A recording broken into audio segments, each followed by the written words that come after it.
আপনার প্রিয় মানুষদের যদি স্ট্রোক হয় কি করে বুঝবেন, কি করণীয়?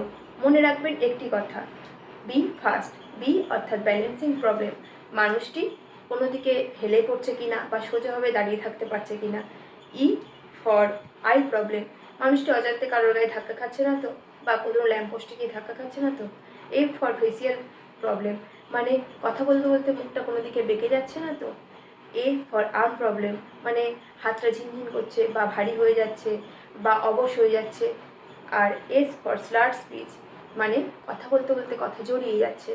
আর টি, এটি অত্যন্ত গুরুত্বপূর্ণ, টি ফর টাইম, মানে আপনি যদি ভাবেন যে গ্যাস অম্বল এসবের কারণে এসব হচ্ছে, ভুল করছেন। তাড়াতাড়ি কোনো নিকটবর্তী হাসপাতালে নিয়ে যান এবং আপনার প্রিয়জনকে স্ট্রোক হওয়ার হাত থেকে রক্ষা করতে পারেন। এরকম আরও অনেক হেলদি টিপস পেতে গেলে আমাদের সাথে যোগাযোগ করতে পারেন এবং আপনার মতামত আমাদেরকে জানাতে পারেন।